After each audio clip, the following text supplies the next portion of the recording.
They say home is where the heart is. In my case, it's where sweet revenge lives. I'm Emily Anderson, and this is the story of how I went from being the struggling daughter to the owner of the luxury retirement community my parents desperately wanted to live in. Growing up in a middle-class family, I learned early that money was always a source of stress. My parents, Robert and Linda Anderson, worked hard, Dad as an accountant, Mom as a high school teacher, but they always seemed to be chasing the next paycheck. Their dream was to retire in luxury, specifically at Sunset Gardens, the most prestigious retirement community in our state. One day, Dad would say, looking at Sunset Gardens brochures, "We'll live there, if we save enough." I inherited their dream of financial security, but with a different approach. While they focused on saving from their salaries, I became fascinated with real estate and property development. By 14, I was reading everything I could about real estate investment. My parents found it amusing. "Such big dreams for a little girl," Mom would say, patting my head, "but real estate is for rich people, dear." That attitude continued through my college years. When I declared my major in real estate development instead of following Dad's footsteps into accounting, they were concerned. "It's too risky," Dad argued. "You need a stable career." "Property development is stable," I tried explaining. "Every building you see started as someone's investment."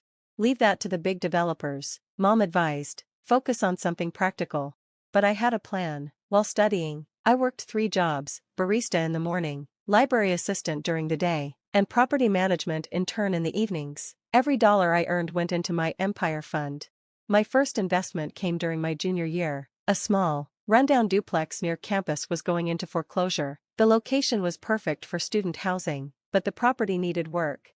"You're making a huge mistake," Dad warned when I asked for his advice, not his money, about taking out a small loan. "Property management is for professionals."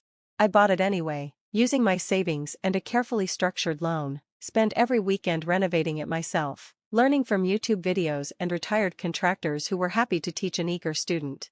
6 months later, I had my first rental property fully occupied with graduate students, generating positive cash flow, but my parents still didn't see it as a real career. "It's nice for extra money," Mom said dismissively, "but you need a proper job." After graduation, I took a position with a commercial real estate firm, not for the salary, which was modest, but for the education. I wanted to learn how the big developers operated. Meanwhile, I kept buying properties, small at first, more student housing, a couple of single-family homes, a small apartment building. Each one was carefully chosen, renovated, and managed for maximum return. My parents remained skeptical. "Real estate is too volatile," Dad would lecture. "One market crash and you'll lose everything." What they didn't know was that I was learning from the best in the business. My boss, Sarah Mitchell, became my mentor. She saw something in me that reminded her of herself 30 years ago. "You understand the long game," she told me. "Most people want quick profits. You see the bigger picture." Under her guidance, I started thinking bigger. When a prime piece of land came up for sale on the outskirts of town, Sarah helped me put together my first development deal. "It's perfect for senior living," I explained to my investors. "The demographics in this area show an aging population with substantial retirement savings. They want luxury, but they want to stay close to family." The investors agreed. Construction began on what would become Willow Creek Estates, though I kept my involvement quiet, working through holding companies and letting others be the public face. My parents, meanwhile, were approaching retirement age. Their savings weren't quite enough for Sunset Gardens, which disappointed them deeply. "We've worked so hard," Mom sighed during one family dinner, "but these luxury communities are for rich people." I saw my opportunity. "I might be able to help," I offered. "I know something about real estate." Dad actually laughed. "You can't help us," he said, shaking his head. "These places cost millions. Your little rental properties are cute, honey, but this is different. I have connections." I tried again. "Maybe I could." "Emily," Mom interrupted, "we appreciate the thought, but be realistic. You can barely afford your own apartment." They still thought I lived in a small rental, not knowing I owned the entire building. "Let's look at something more in our range," Dad suggested, pulling out brochures for less prestigious communities. I let the subject drop, but I was smiling inside. Willow Creek Estates was nearing completion, and it was even more luxurious than Sunset Gardens. The waiting list was already long, but as the owner, I had certain privileges. 3 months later, my parents received an invitation to tour Willow Creek Estates. They almost threw it away. "We can't afford this place," Mom said, but curiosity made them attend the open house. I watched through security cameras as they toured the facility, their eyes wide at the amenities, the Olympic-sized pool, the gourmet dining room, the spa and fitness center. Everything was top of the line. "This is even nicer than Sunset Gardens," Mom whispered to Dad. The sales director, who knew exactly who they were, gave them the VIP treatment. "We have a special offer for certain pre-selected clients," she told them, "a significant discount on our luxury suites." My parents were tempted but suspicious. "Why us?" Dad asked. "The owner personally selected you," the director replied smoothly. They applied, certain they'd be rejected. When they were approved at a rate they could actually afford, they were ecstatic but confused. The day of the lease signing, I made sure to be there. My parents arrived early, dressed in their best clothes, ready to sign for their dream retirement home. The facility manager greeted them warmly. "Mr. and Mrs. Anderson, welcome to Willow Creek Estates." She gestured to me, standing quietly in the corner. "Miss Anderson, your parents are here to see your property." Mom dropped her pen. Dad's mouth fell open. "Your property?" Mom stammered. I smiled. "Welcome to my latest development, one of 12 luxury retirement communities I own across 3 states. "This is impossible," Dad whispered. You rent apartments to students." "I started with student rentals," I corrected, "then I moved into larger developments. Willow Creek Estates is my newest project, $50 million in construction costs, fully subscribed before opening, and yes, entirely mine." They stared at me, then at the elegant building around them, then back at me. But how?" Mom managed. "Remember when you told me real estate was for rich people?" I asked quietly. "You were right. I just decided to become one of those rich people. All those times we dismissed your work." Dad's voice trailed off. "Were opportunities for me to prove you wrong," I finished. "Every property I bought, every development I planned, was leading to this moment." The facility manager, enjoying the scene, added, "Ms. Anderson is one of the most successful developers in the region. Willow Creek Estates is already being called the new standard in luxury senior living." My parents sat heavily in the plush lobby chairs, trying to process that their struggling daughter owned not just this facility, but an entire real estate empire. "The discounted rate we were offered," Mom began, "is real," I assured them. "Consider it a family discount, though given that I own the place, I could have just given you a unit for free." "Why didn't you?" Dad asked. "Because you raised me to earn what I have," I replied. "You may not have believed in my methods, but you taught me the value of hard work. I want you to feel you earned your place here." Tears formed in Mom's eyes. "We were so wrong about you." "You weren't wrong about everything," I said softly. "You taught me to dream big. Remember all those Sunset Gardens brochures? You just didn't dream big enough."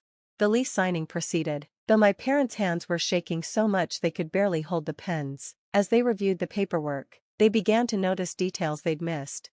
"Anderson Development Corporation, that's you?" Dad asked, pointing to the ownership documents.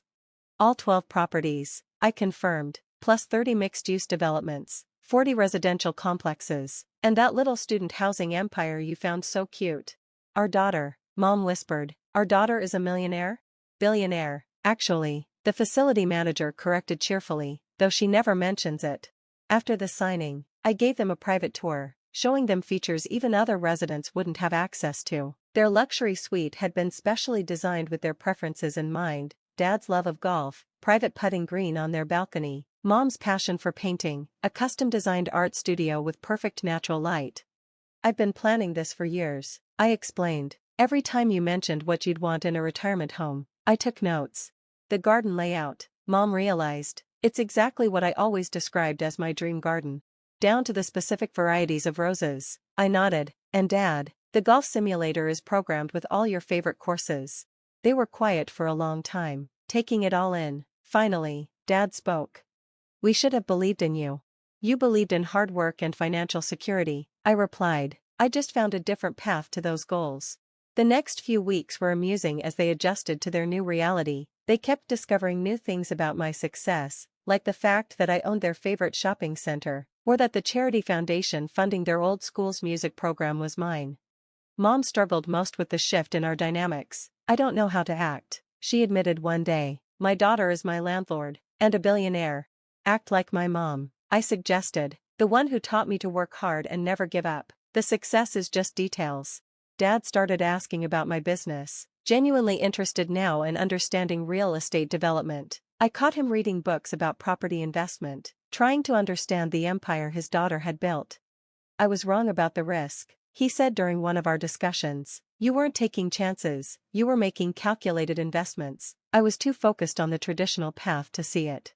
The other residents soon discovered who I was. Despite my attempts to remain low-key, my parents became minor celebrities in the community. Your daughter built all this? They'd be asked. You must be so proud. We are now, they'd reply, with a mix of pride and lingering embarrassment at how long it took them to see my potential. Last month, I overheard Mom giving advice to another resident's daughter who was interested in real estate. Don't let anyone tell you it's too risky or not for you, she said. My Emily proved that with enough determination and smarts, you can build an empire. Dad's been using his accounting skills to help some of the other residents understand their investments better. My daughter taught me that real wealth comes from seeing opportunities others miss, he tells them. Yesterday, they hosted their first dinner party in their luxury suite. I watched from my office as they proudly showed their friends around, pointing out features they now knew I had specifically designed for them. Our daughter thought of everything, Mom said, beaming. She always saw more than we could see. The irony of them now living in a property I owned wasn't lost on anyone, but seeing them truly happy, truly proud, not just of the luxury around them but of the daughter they had finally recognized, made all those years of underestimation worth it. This morning, I received a letter from them. Dear Emily, we thought we were teaching you about success, but you taught us that success doesn't always look like what we expect. Every detail of this place shows how well you know us, even when we didn't really know you. We're sorry we didn't see your vision sooner, but we're so proud to see it now. Love. Mom and Dad. P.S. Dad finally read your feature in Forbes. He framed it and hung it in our living room, right next to your first property tax bill, which he found in his old files, from Little Acorns. I had the letter framed and hung it in my office, next to the first Sunset Gardens brochure I'd saved as inspiration. Sometimes the best revenge isn't about proving people wrong, it's about proving yourself right in the most spectacular way possible. And sometimes, home really is where the heart is, especially when you own the entire building.